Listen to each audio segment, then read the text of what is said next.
studios in New York City. This is Charlie Rose.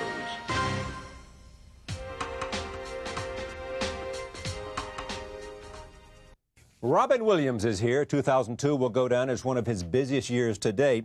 In addition to his performances in Death to Smoochy, Insomnia, and 1 Hour Photo, he also returned to stand-up after 16 years. His 20-city tour has been captured on the new CD, Live 2002, and his unforgettable live performance on HBO is now available on DVD. It is called Live on Broadway. Just take a look at Robin on stage. India has the bomb, Pakistan has the bomb, China has the bomb, or maybe not. Maybe they just have 1 billion people go boom. Russia has the bomb. We have many bombs. We don't know where they all are. Maybe you want a dirty bomb. I am pleased to have Robin Williams back at this table. Welcome back. Thanks. Here's my question. Oh, yes. My God. This is a question. 8 inches. Oh, yeah. No, that's what I like to do for a fishing pole. Just give a nice, lead out 8 inches when you fly fishing. Send it out there and let the bass hook it and then pull on it. Either that or a piece of C4. You throw that in there.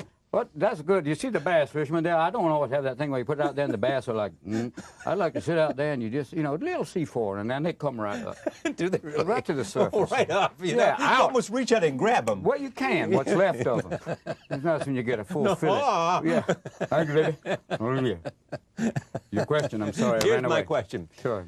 What went into the preparation of this extraordinary performance? Oh, well, it was started off in San Francisco in a small club for about 3 weeks. Okay, but stop there. Before you went to that, I mean, had you been thinking about it? Had you been writing for 6 months? No, I kind of, there was a tribute to Whoopi Goldberg in Washington. It was about 2 months after September 11th. And the weird thing is people treated it like we had just lifted the siege of Richmond, which is an old Southern reference, but Strom will remember.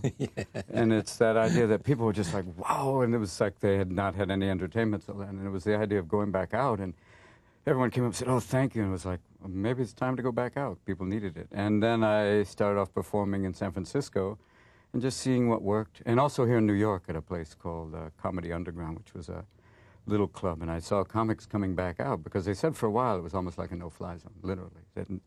What was funny, and there were some really gutsy people doing some wonderful things, but it was just coming back out and being able to talk about it, talk about what's happening with the country at that point, with, the tightened security and Rumsfeld coming out every so often going, I don't know where, I don't know when, but something awful is going to happen. Yes. Can you give us a clue? Not at all. It was like a central intuitive agency. So the material was all there, just sitting up there. Yeah, there's a lot of material, there's a lot of stuff to talk about, still is, every day, now weapons inspectors in Iraq going, do you have any weapons? Not today! Thank you. We're busy! Hello? Yes, do you have any biological weapons? Hello, biological. Yogurt. I love when they go to his palace and all the news crews, you can't come in here! And then as soon as the inspector said, come on in! Come on in! Come in! Look what we have! Cold cuts, cheeses, all of the things! And a picture of our leader. Of our leader, Uncle Saddam. Oh, yeah, it's like Joe. Exactly. It's like Stalin going, I love you! I love it, the fact they had elections and he won unanimously, but no one runs against him. No. And no one votes against him either. Oh, no. You're like, did you vote against Saddam? Yes. Will you please come with us? Let me show you what you have won. It's a gift. What is a gift? Come, quick, get in the car. Yes. But also, it's the same thing. Think about your family, though. Think about your family also. And what is it now? They just agreed they're doing Operation Inner Look, which is basically the virtual war that they've been preparing for the last few weeks. That's right. Basically, We'll figure out how we're going to do it. Oh, yeah, playing it online. Yes. You've got mail. Uh-oh. Yeah, see, but my God, the stocks are going down, too. I mean, some make this point, serious point, that so much of war is that way today. Virtual war, that we forget, where the rubber meets the ground, Yeah, well, I've just got back from Afghanistan. Tell me about that. Well, you go and you see people, the other part of any war is the occupation of, if...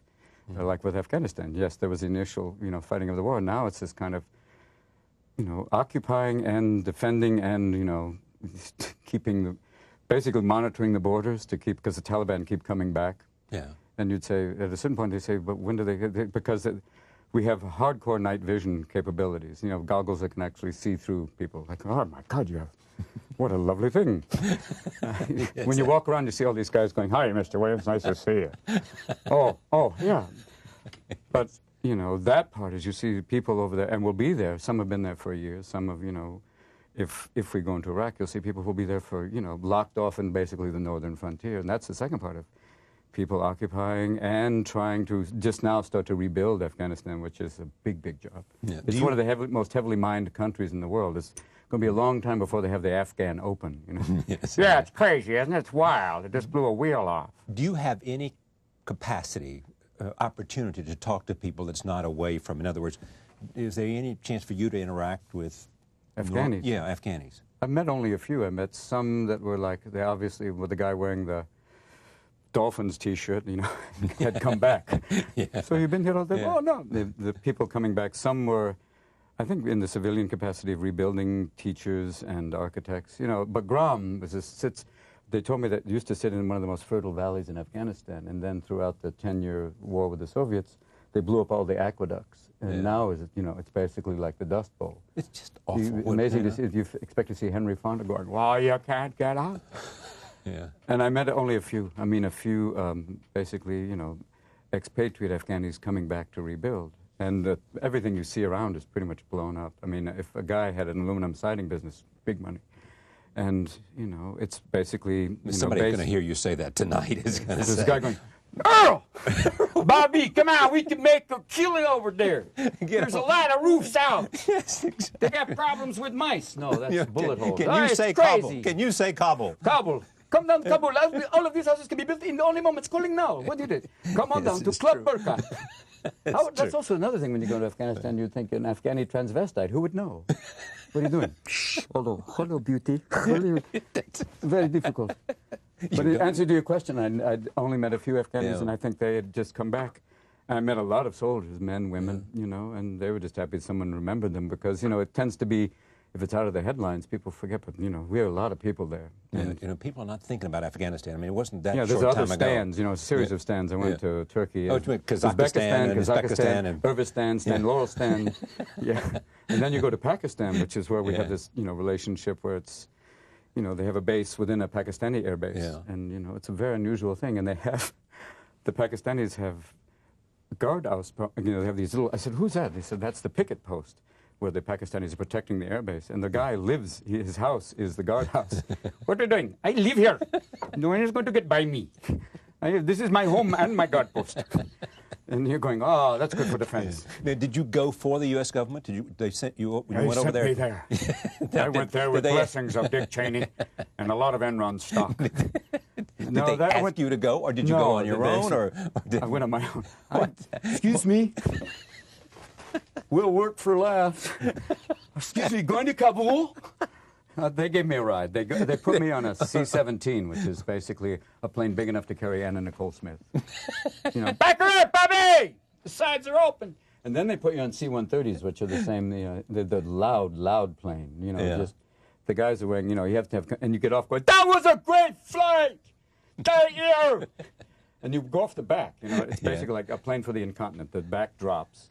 And, you know, and then as you get closer, I knew things were strange as we got over Afghani airspace and we're just about to land. They do two things: a combat landing, which is where they spiral in so you make less of a target. And the second thing, we were in because it's a coalition effort, I was flying on a Spanish plane with these guys called El Toros. And they go, "Roy, it's okay, we're just going to put on some Kevlar now." And they start strapping in and putting on the full battle helmets. Going, "But if you want to stay up here, it's okay. You know, we just do this as procedure." And the guys, "Shh, go off the plane, keep running. Get off the plane, stay on the path. Don't run on the other side of the path. You will be safe. Hello, Mr. Williams, nice to have you here. If you just step over here, we'll begin your comedy routine. There are 5 men over there in the bunker. Just make them laugh and move on, sir." You know, it's like a lot of that. We put on shows. It was, you know, there'd be just a stage. Or we walked into one thing, and there was a room full of 300 guys, men and women. Right. And you just, you know, go at it. But it wasn't like I couldn't do the regular show. It's this show, but for them. But it was fun. They were just ready to laugh. But you changed it to them, for them. I No, mean, not a thing. They just did the full thing, full tilt. Nothing, no censorship, because I just did it. No, I don't mean censorship. I mean, you made it... oh, yeah, we talked a lot about the stuff to for them. Oh, yeah, sure. basically. I mean, you know. Well, you know, they have, you talk about all the things that, you know, a lot of times I said, you know, they're not, even though it's, you know, they're men and women, they're not allowed to have contact. So basically I said, so basically right now you got more semen than the Fifth Fleet. And they give them non-alcoholic beer. They're not like, in a lot of places, it's Muslim country, but also they don't want people going on patrol now. Everybody. So they give them non-alcoholic beer, which is basically, yeah, it's like a Nerf vibrator. Not going to do much. Guys have 2 non-alcoholic beers going, woo, nothing.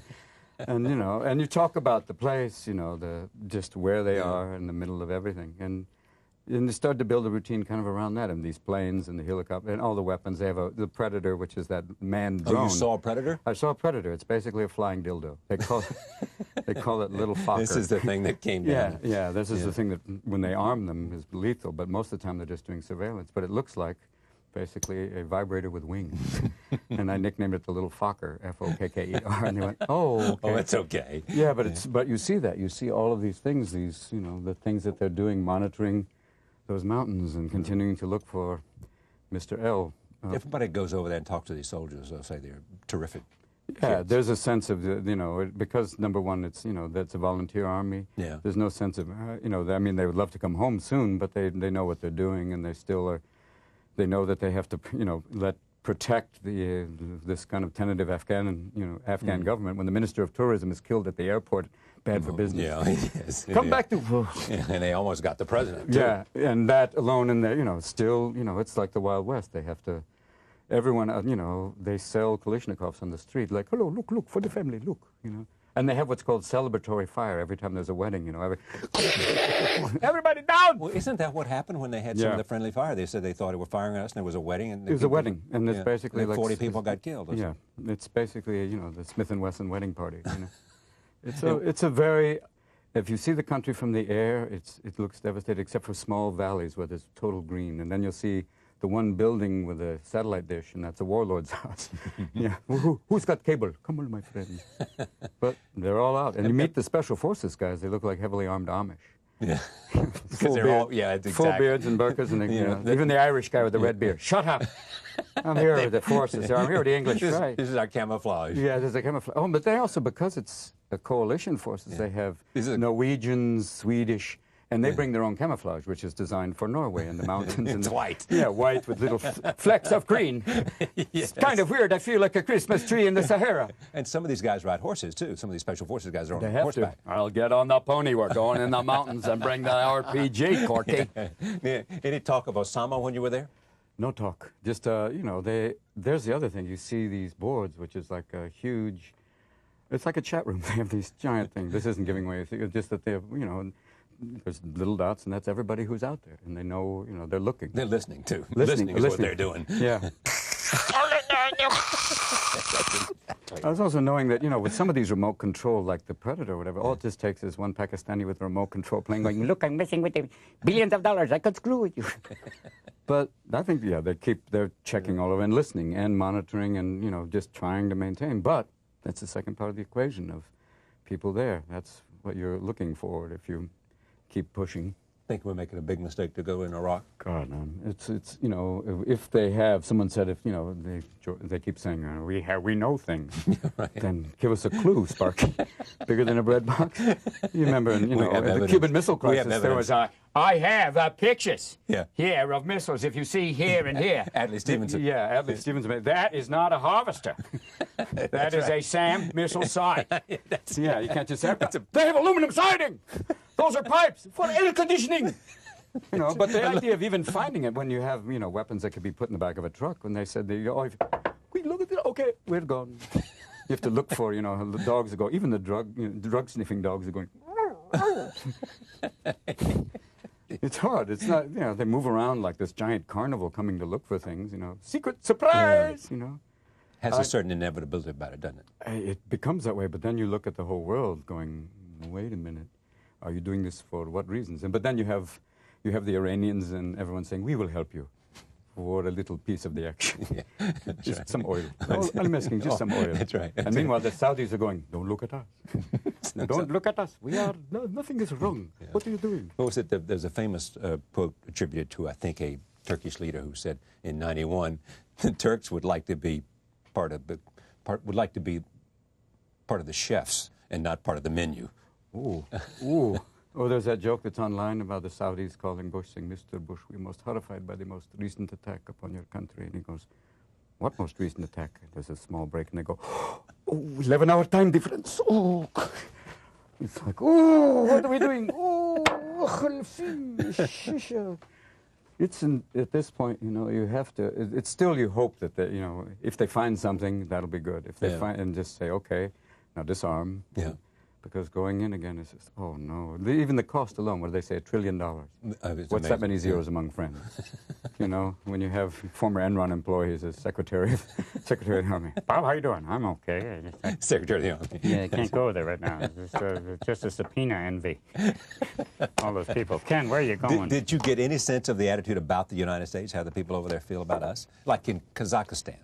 Is that one of the stands you went to? Well, the one is Kazakhstan. Uzbekistan is a very, very, basically, a lot of oil there. I don't know if there's not a lot of oil in Uzbekistan. They're basically one of the former Soviet republics, so they have a lot of equipment, like their Air Force is 4 planes. 3 of them they use for parts. And one time, the guy was going up to fly, and they fly, and we give them fuel. They don't have enough money even for fuel, but we give them fuel, so they go in there. We can go up in the air! So they go up at night, which is weird because they don't have the radar to bring the planes back down. Yeah. All they have is 2 searchlights with guys cranking to get them back. You know, follow it in, oh! And there was a guy at his cockpit, his plane. You know, they were trying to close the cockpit. It wouldn't close, so they got 2 guys out with hammers and they. Take off! Take off!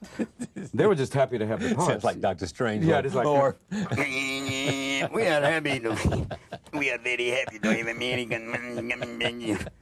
And they're, basically, living off of anything we give them. Yeah. It was strange. And Pakistan was a base within a base. The one place that was kind of unusual was Kyrgyzstan, which is in the foothills of the Himalayas. Yeah.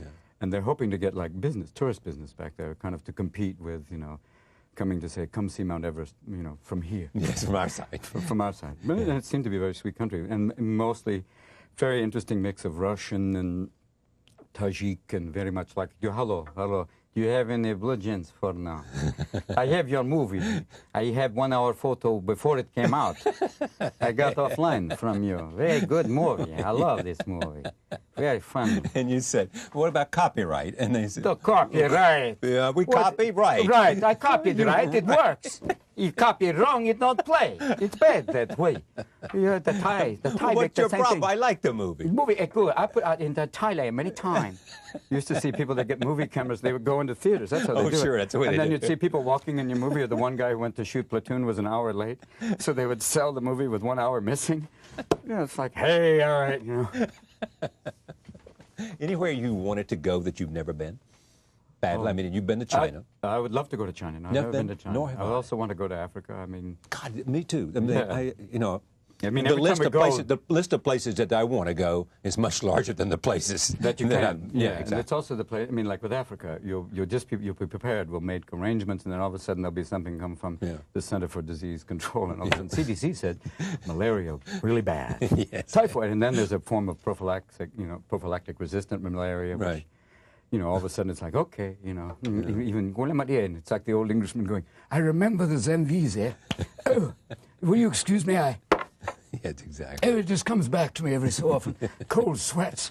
Yes. And there I am. Out there. Oh! Oh, my God, I seem to have soiled myself. You mean, of course, in the jungle you would have. No, just now when I made that noise. I've soiled myself. But it's Africa I'd love to go to and see, to see all these animals before they end up in Disney World going, and China. In China. And many parts of, that whole kind of what they call the Pacific Rim. I mean, I just went to Fiji, which was gorgeous. Amazing country. What's it like? It's a wonderful combination of like Tahiti and it's almost like a gospel reunion because they sing and dance at everything. And in the old days they were eating someone. Yeah.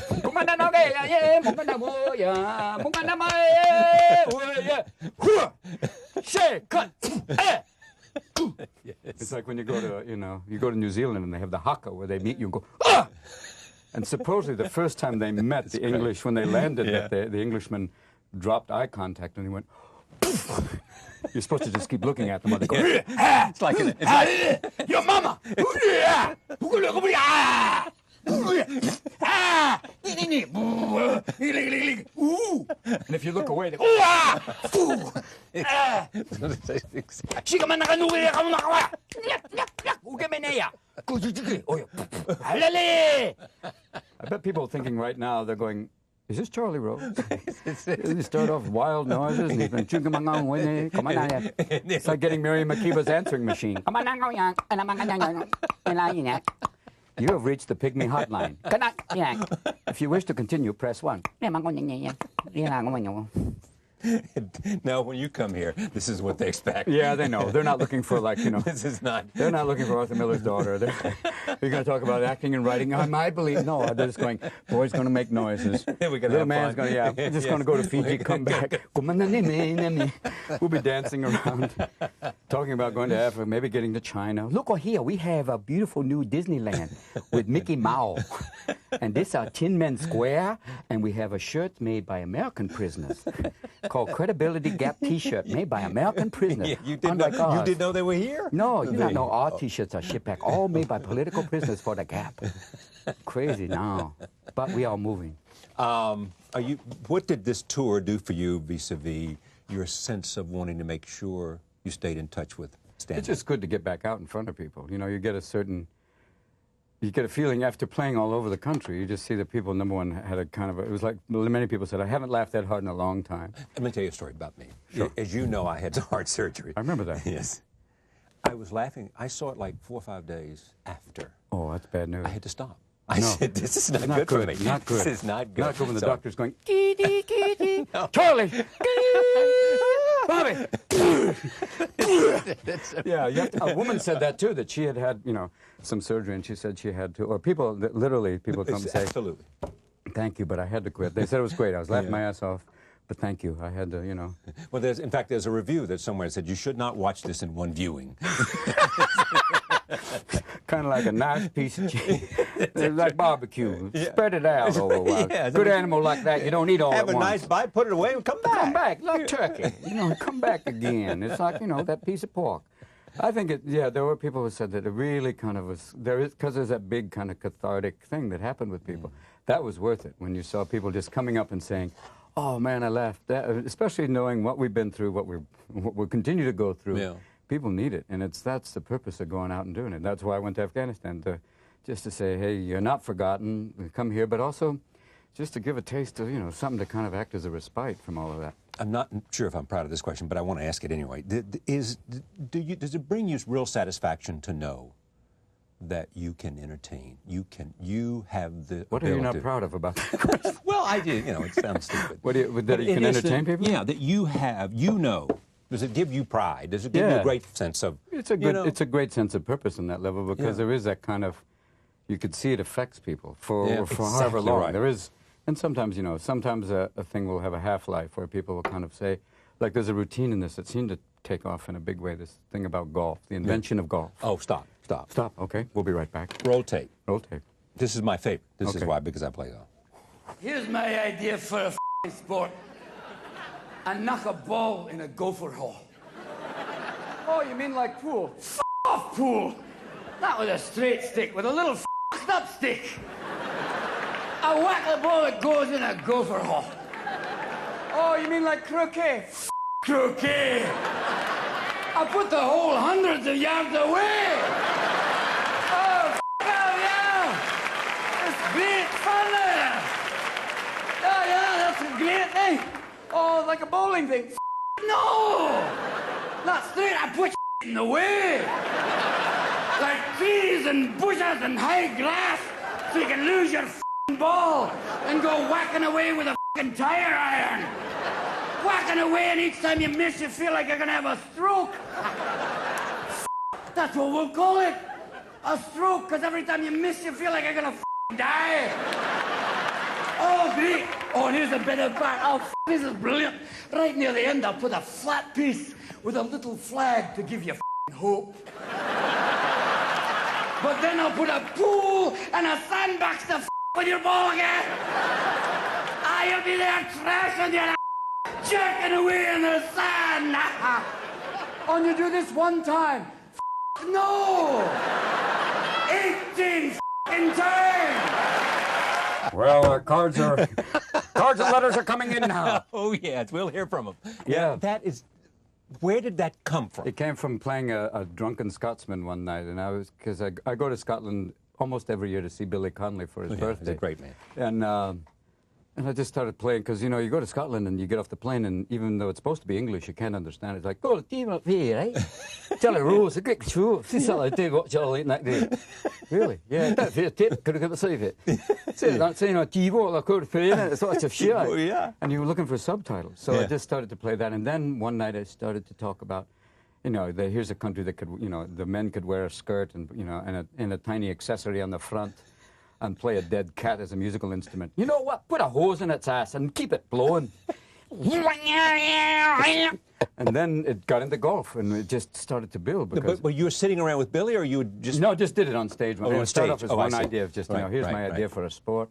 You think, who hit the first ball? You know, it started in Scotland. And if you play in Scotland, then it is really just, you know, grouse. And in the grouse, I mean the gorse, which is like this really thick grass, and then the grouse live in the gorse. Yeah. And the English hunt the gorse like, Oh, I shot the grouse today, killed 800. Dear God, it was good eating. I have bad teeth, too. and then, you know, playing golf in this insane place on the moors, which are, you know, just bleak. Let's make a sporting group out of it. Use as much of this god-awful land as we can find. And then they turn it into an exclusive sport where now Hootie won't let the women play. He won't let the women. Hootie not going to get any booty for a long time. And they have no sponsors. No sponsors. Yeah. But that was Hootie's decision. No that was spon- not the sponsor's decision. So Hootie said, well, I'm going to have any sponsors. Yeah. We're going to keep it all that way. Yeah, I'll show you we can do it. Yeah, Tiger, you still in? Son of a black man and a tired woman, are you still in? Crouching tiger, hidden putt. It's like, oh, this golf is just such a bizarre sport for me. It's just, you can dress like a pimp, no one cares, you know. Yeah. And it's so exciting, too. Dressed like a pimp and no one cares. Yeah, and the commentary is just like, you know, on the third green now. And even you can hear the... That's when I go, oh, come on. But, you know, I know why people play it. You know, they get, so it's time away where you go in this place is kind of very... Oh, that's exactly what it is. Yeah, for me, that's riding a bike. I ride a bike, road bikes, you know, bicycles, human-powered, not, you know, motorcycle. But, you know, I can go be on a bike for 2 hours and just head off, you know, and be... Up the mountain and then down the mountain. Yeah, up and down the mountain. And that's why I go every year and I see the Tour de France, because it's, for me, it's one of the great long-distance sporting events in the world. And I support Brother Armstrong. Brother Armstrong, who'll be here tomorrow. Oh, good man. Good man. What's interesting about that is you mentioned Billy Connolly. You go over to Scotland for his birthday every year. Yeah, well, yeah. I mean, his birthday this year was a big celebration. But, yeah, I go over there every year. All right, They have so you this go over, Lonic Festival, which is fun. Lance Armstrong's a good friend. Right. And, I mean, you seem to be someone that celebrates friendship. Oh, you got to. When you have great friends like, you know, Billy, you mentioned Billy Crystal, Billy Connolly, and, you know, many are famous, many aren't. But it's kind of I mean, as you hit 50, and Charlie, you are knowing that new heart too. That becomes very precious and wonderful thing to have people that amazing, you know, and to be with them is great. I mean, to even ride with Lance is like an amazing thing. You feel like, for a brief moment, like I'm it, and then you realize he was just warming up. Or be with Billy Connolly, who's hysterical, or hang out with Billy Crystal, who's wonderful, or Chris Reeve, who's a, you know, who's the godfather of my son, and just an amazing God, he human was being. here recently. I mean, do you just... Yeah, I mean, he's the just like, inspiration for the sheer sense of the determination and the belief. Yeah, well, it's, you know, it's power of will that's carrying him through to the point where now, you know, he does this thing. We were at dinner, and he said, "Brother, watch," and he moved his finger, and I went, "Okay, where's the string?" You know, I expect him to sit up and go, "I feel time." Yeah, I know. Miracle! The baby Jesus put me in the house. But, you And know, all it was that, and that is but the that's a equivalent journey of 1,000 miles. big time. It's the thing of, you know, pushing the human envelope as much as Lance is pushing it when he rides Mont Ventoux in 58 minutes. Yeah. And all the French going, "Oh, no big deal." It's steroids. It's all Yes, steroids. and they hold it. They keep, you know, they watch him, and they're there like this, and every year he keeps winning the best out. But, you know, yeah, it is very important to me, friends, and this kind of wonderful association of people who, like, even when things, after I won the Academy Award, I picked up the phone one night. "Hello, Club Paradise. Who is this?" Click. Just comedians, friends, just going, Not everything's great, buddy. Hey, Mr. Academy Award, what happened there? click.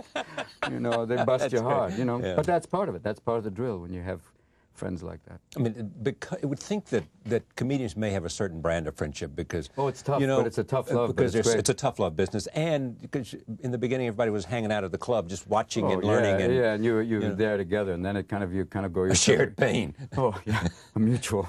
Here we are there, dead men walking. Yes. Dead men talking. It's like that thing of, and then you go your separate ways, but you'll see people and go, oh, what's up, Yeah. And it's very interesting. Like I saw Richard Pryor a month ago. He came up and he wanted to go see not San Quentin, come back. He wanted to see Alcatraz. And we took him to the island. It was amazing. You took Richard Pryor to Alcatraz. Yeah, and he got him off too. Yeah. but he just... He wanted to go see it. And it was amazing. Did he call you and say, or just somebody said... Robin, get me to the island. I want to go see the And you know San Francisco. I know you do, brother. Yeah. Take me to the island. You know Willie, too. You get Willie to Brown. open the door. Willie Brown. Yeah. Willie Brown, hardest working man in show business. Willie Brown, working up. Brother, please. I want to say that it's an honor. Yo, sister, please. Willie Brown, working the room. Yeah. But it was so good to know him. And Jonathan Winters, he came up. The weird thing is for Jonathan, his wedding anniversary is September 11th. Yeah. Rough day. So yeah, right. I took him to a Giants game, and it was so great to have he and his wife up, and he had a good day. And for me, knowing him, meeting comedians like Jonathan, Don Rickles, oh man, that's just, and you stand and you're like a little kid, a brother, but more like uncle or like the master, the sensei, Buddha. Yeah. When around Jonathan, it's like being around the great one. Oh, I remember when. Oh, he did a great thing. A man was kissing a woman in front of us, and they were doing it for a long time, and he leaned over and said, "He's sucking the ugliness out of her." And not so loud, John. But you hang out with those guys, and you can't help but feel, And someone like, I got to know Rod Steiger before he died, and for me, the stories, you want to get that stuff on tape sometimes, so people could hear all the stuff that, these guys have gone through, like Walter Matthau, and meeting those people, or the few times, once or twice I met Billy Wilder, that there's such a gift that they give you this kind of sense of history, but like a knowledge born of great history, like Walter being in the Battle of the Bulge and Steiger Walter Matthau was in the Battle of the Bulge? big time. Right. And My Steiger father was on a in the Battle of the destroyer. Bulge. Serious? Yeah. Oh, yeah. Wow. And these guys will tell you, and those stories alone, you're like this, and then they'll tell you, being in plays and doing movies, and then it's this amazing thing, because all those guys who came out of World War II kind of went into acting as kind of like this thing you do on the GI Bill. Yeah, like right. Steiger said he went to an acting class because he heard girls were there. Yeah. It wasn't kind of the theater's going, there's chicks. I know. It's crazy. I don't know what the two of them I think doing a lot there. of actors got started that way. I think so, too. And comics, too. Yeah, what's that girl doing? Hey. It's like the old guy, the comic making level. That was wonderful. What show did you see, first or second? Yes, that thing. But No, that for me is a great... That's very old. Old joke. Yeah, bring it back. I remember that joke from 1929. But the same thing is to be said. Do you ever... I think about like Winters. Somebody ought to be sitting with him and having a forever conversation about recording. I got a call last night from a friend of mine saying, this happens to me a little bit, and I don't have time to do as much of it as I ought to. And somebody said to me, I had the most amazing dinner last night. And he named the guy that he had dinner with. And he said, he's got the most fabulous stories about the beginning of Hollywood. Oh, yeah. And he said, you have got to talk to the guy. You got to. And you got to get it... Yeah, exactly. You have to get it down on, in some medium that won't go away. Yeah. Something. I remember.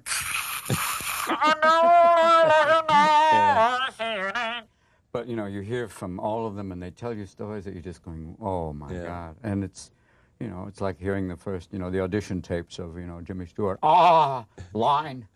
You want to hear all these things, and and they tell you stuff that that's hysterical, but also powerful, coming through the Depression, making movies and, being in movies with, like, people that they, like Bogart talking with, Don Rickles and all these people, and there's this amazing interaction. And meeting Brando. I got to meet him once. And? It was insane. It was wonderful to see him just to go, Robin, this man. And I'm just going, oh, there he is. You're going, I don't know, it's crazy. Give any butter. But he's an amazing guy. All of these guys have so much to tell and teach, and that's Brando actually put together an acting class, and and put it on tape. Yeah. Have you seen the tape? Didn't he get guys like you to help him? Yeah, people came and showed up. But I think here's what he's doing is kind of doing what you talked about, giving back and saying, kind of sharing what he knows. And sometimes he'll ramble on and say, I don't know what that means. but he's saying, sometimes he'll just say something, you go, whoa, it is that kind of Buddhist moment. Yeah, you do have it. I mean, there are moments in which you just say. Yeah, there is a Zen Cohen, Yeah, you know. exactly. And then there's Sam Cohen. And then there's a time when show business in those days, there was no movies. We were just doing this in front of a cave wall. How many Cro-Magnons does it take to light a fire? And it was all of this stuff that they tell you. Yeah, I think you have to get it on tape. And it helps to have people just, you know, being like a catalyst and just letting them go. Because they'll tell you stuff, and then they want to tell you stuff, you know. And it's important because it's almost, it's like the verbal record or visual, verbal and visual both, because they light up. Because you see them talk about it and they just remember it. And and it's like, oh, yeah, baby. To have an audience again. It's even an audience or someone, it's the audience again combined with, and remembering it again. And it's a wonderful thing. You'd be surprised. I mean, I went today to the funeral service for Roone Arledge. Right. Roone Arledge changed news and sports television, as yeah. you know, as well as I do. I don't think he ever did a great interview. I mean, I tried to get him here, and he didn't, you know. And then Bill Paley never did an interview. Two people right there who had huge impact on the industry that I work in. Right. Never, you know, and it's just it's a thing the of- stories like that are legendary. You know, you want to hear the story of like Cronkite on the air when, you know, Lyndon Johnson said, you know, get him off, I want to talk to him. You know, that thing, you know. That, or Lyndon Johnson's watching him, and you basically said, if Walter's against me, we've lost the war. Oh, yeah. And then did somebody call up Walter? Oh, that was that famous rumor about Johnson that he said when he was running for governor in Texas years and years ago. He said, I want you to spread a rumor that my opponent has sex with chickens. He said, Lyndon, we can't do that. He said, I know, I just want to see him deny it. You know, that's Southern politics. That's good. You know, you got a great tradition of that under the Manson-Nixon line. That's where you get those politicians. The Manson-Nixon line. Yeah. What was the governor of Louisiana, the last governor? The guy who got busted. Oh, Edwards. Edwin Edwards, who Right, said, Edwin like, one time they said, isn't it true, Governor Edwards, that you took a bribe for $10,000? He said, that's ridiculous. I've never taken a bribe for under $100,000. It's like, that's that, you know, the Huey Long School of Diplomacy. Put it out there. Don't be afraid. Edwards also said, there's no jury will ever convict me in Louisiana unless I'm found with a dead woman or a live boy. Yeah, bingo. We're talking it out now. Because, you know, Louisiana right there, we vote everything. Just move on down there. That's why we could burn something, burn a piece of chicken and sell it up north. Is that too fade? Down here, it's crisp. It's burnt. Up there, we say blackened. Yeah, the burnt. We burn it up. Turn your lower track into an e-ticket. Everything be flying out your ass. We send it up north and say, oh, good Cajun cooking. Yeah, it's Cajun. Oh, no, Cajun. Yeah. Put everything in the mix there. Blackened. Jambalaya. Blackened. Jambalaya. Jambalaya. Just like roadkill in a pot. Did you were at a point now, you just came off this tour, which I've held up several times. Yes, we pimped it enough. We pimped it enough.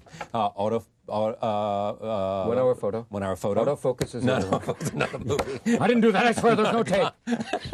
Hey, how are you doing? Hey. I see nothing. Look at the tapes. Yeah, no, 1 hour photo. I didn't make those tapes. No. It was not Ooh. me. Yeah, and they're back on. 1 hour photo, Insomnia. Right. This, which is very different. Yeah. You know, all the things that you were honored for. You think the characters like Good Will Hunting, what was it? Yeah, Good Will Hunting was won the Academy Award for that. Is there any place that you want to be? I think where I am right now, it's a good place. That's exactly right. Yeah. Talk to me about that just a I little. will. I will share with you. Oh, share. Fair enough. Testify, brother. Yeah, It please. is that feeling of being, you know, doing like the stand-up You've- combined with 1 hour photo Insomnia, you know, kind of pushing the envelope in terms of what people perceive I can do, especially in playing a character, you know, these darker, you know, troubled, and in many cases, you know, nasty, vicious. And that helps to just, you know, push it through because you're looking at now it's at this age to say, you're playing characters now, which is what I always was doing before, but now it's a given. Yeah. You're heading towards Gabby time. Oh, good. Don't you see? They haven't found any weapons. Don't you know what he's doing? Can't you see? He's trying to defuse the economy. He's letting people go and they're hiring the man from the train. They got the guy who ran the railroads. Don't you see what's going on, Luke? Well, come on, Corky, let him go. But it's that idea of, you know, playing these characters and doing this. It's been a great combination, like a really good year to just push the envelope. And I think that's always what I want to do, is to try different things and kind of always change perceptions. And change the rhythm. You could. Yeah, break up. It is a rhythm. It's basically saying, okay, now we hit it, you know, that, and then, you know, hit a little harder, and then back off, and then go berserk, like, you know, with the stand-up, which is just free form, and then come back and play something so controlled, like in 1 hour photo.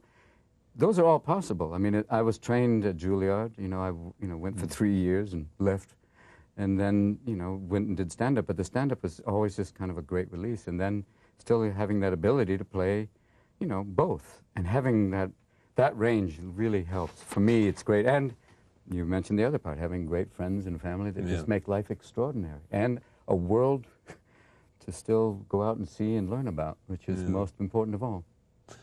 What's the difference in terms of a very finely sculptured performance in a movie like Insomnia, like 1 Hour Photo, and standing up like this before a huge audience and reaching...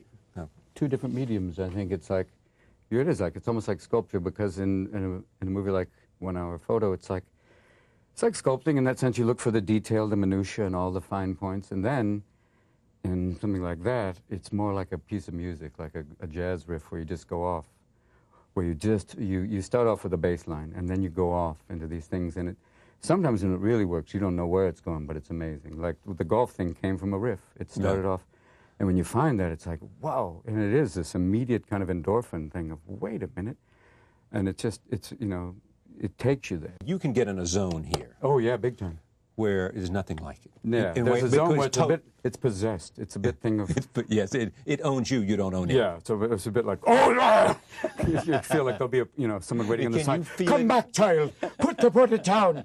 Michael, put the baby down! Take the bag off the child's head and step away from the balcony, Michael! Oh, no.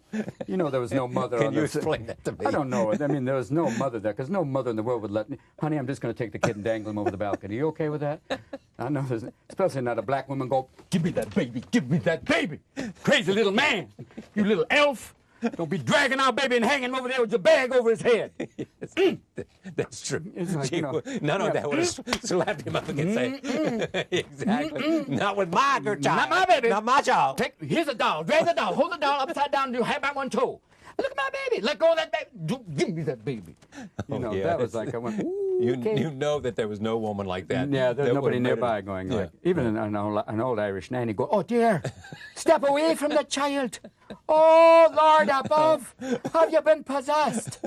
Walk away from the baby there and take off that elephant baby thing there. I'm not an animal. Why are you covering the child? You want to show the baby or don't? Don't put a bag over its head. You're not in... Oh, what are you doing there? You're like putting a tiny burqa. What is going on in his head? Don't know. I think he's about to jump species.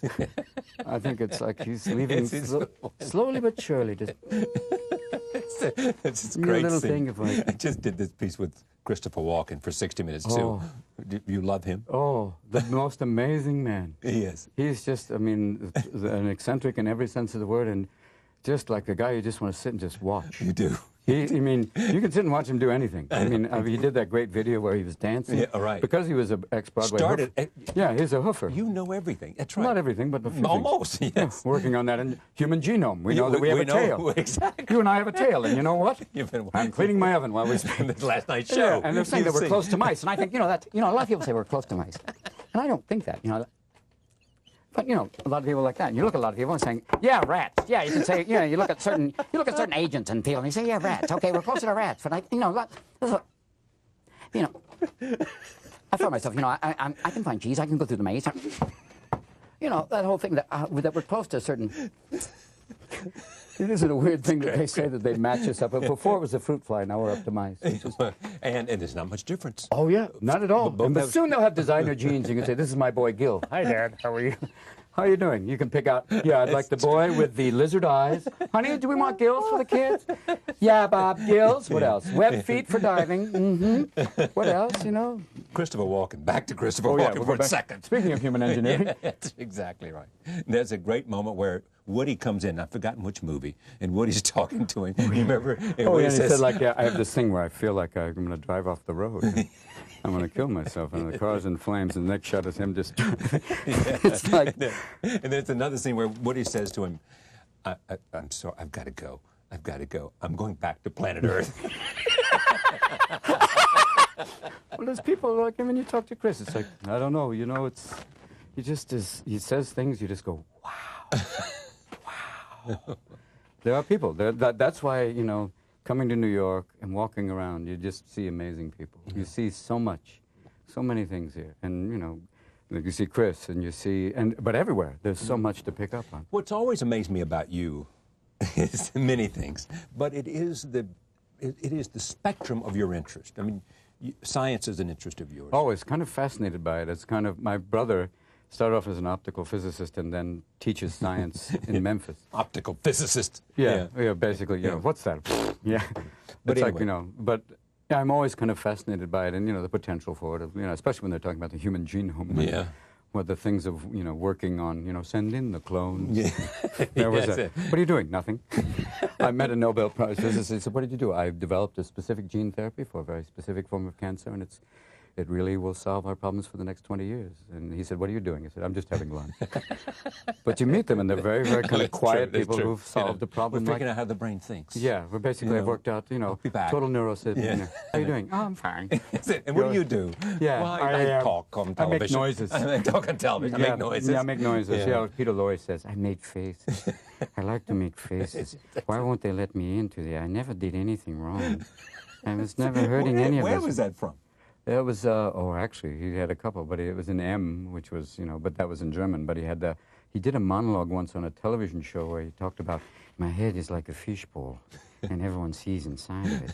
I can't imagine Ed Sullivan going, I was Peter Lorre, right now, doing a wonderful monologue from Psycho, doing a incredible sociopath.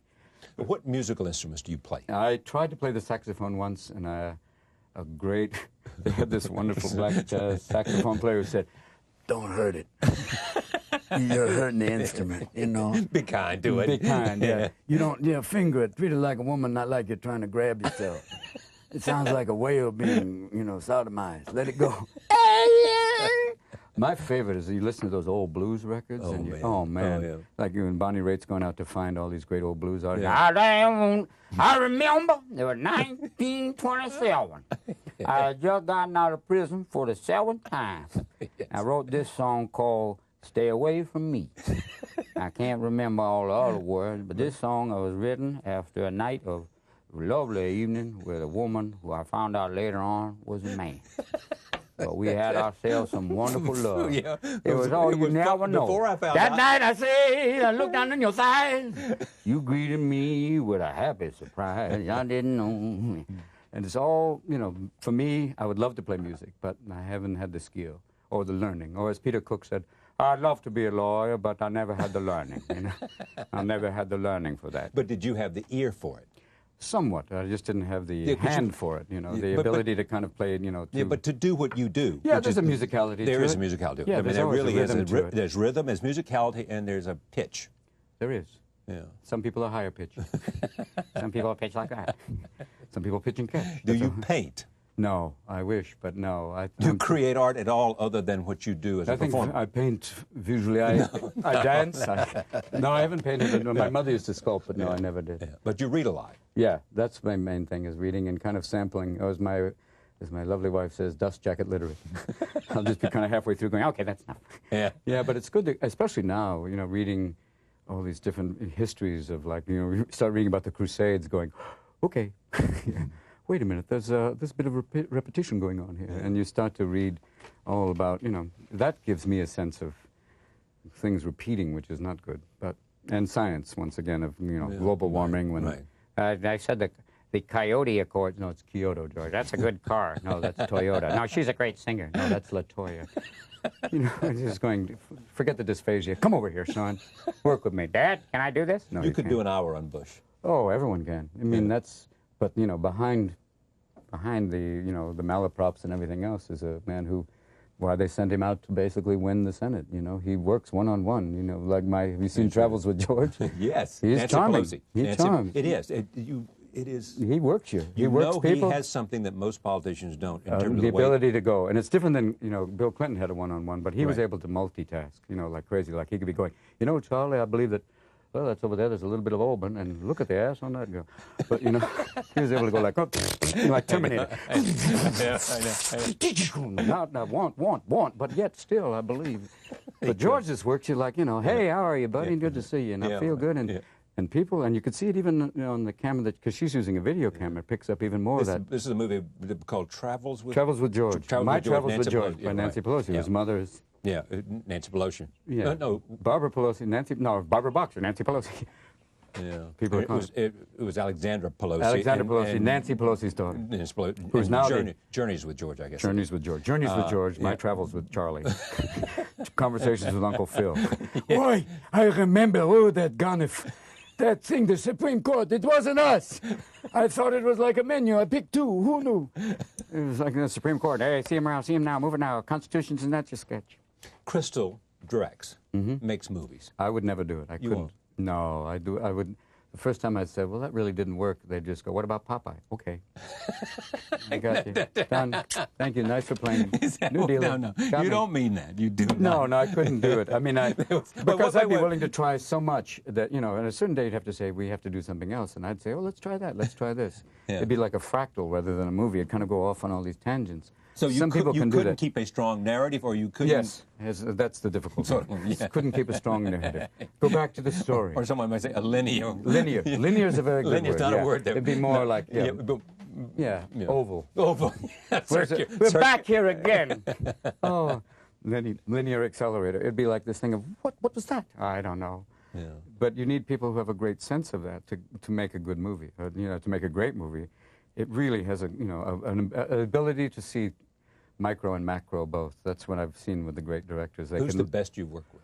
Oh, there have been so many. I mean, they all are different, and they, like people like Gus Van Sant, who's just so quiet, but in the end he achieves everything by that kind of, oh, that was good, and then he just says the right thing. Oh, and directors like, I've just worked with Mark Romanek, who's done videos all this time, who's very, very much intense. Hardcore Kubrick Part 2. This, I want this and this.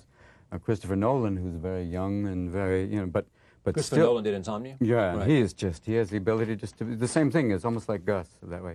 And Altman, who was try everything, and someone said working with Altman's like, it's like when someone pushes you over the cliff, you don't know what you're doing, but you're sure interesting screaming on the way down.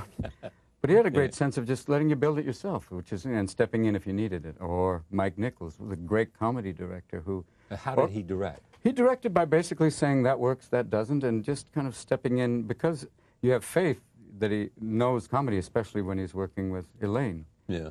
And I'd say, for me, seeing them and seeing the old tapes of them is like watching a beautiful ballet. It is. The two of them together are so amazing. It is. It's just that, and also Carl and Mel. Mel. Those Carl two. Reiner, Mel Brooks. Those two combinations for me says everything you need to know about. He's at Billy Crystal's 50. He was at a birthday party. And all of a sudden, Billy leans over and says, and every table had a lamp with a shade. He says, I bet you $100. He puts that shade on his head in the next 5 seconds. I go, you're on. All of a sudden, hey, Billy! It's on his head. I went, here you go. It's like, You know a room. This all of a sudden, that's it. That's the jig. That's the job. Let me mention this one more time. No, you've done enough. You've done enough. It's online already. There you go. Here you go. Let me mention this. Charlie Rose coffee cup. Beautiful thing. It's fun. Okay. Oops. Here it is. Got the cup right there. It's beautiful. It just had coffee in it. It's a beautiful man. The Charlie Rose coffee cup right there. Right. And the Charlie Rose merchandising. Come right there. Got a little set of coffee cups and a tiny valve on the side there. Yeah, right. Little pig valve. Little pig valve. Oh, yes. And he's doing well, too. Is it? That's good. The pig? Yes. The pig got your old valve? No. How's the pig doing? Bobby's not running so well. Come on over here, boy. Come on, boy.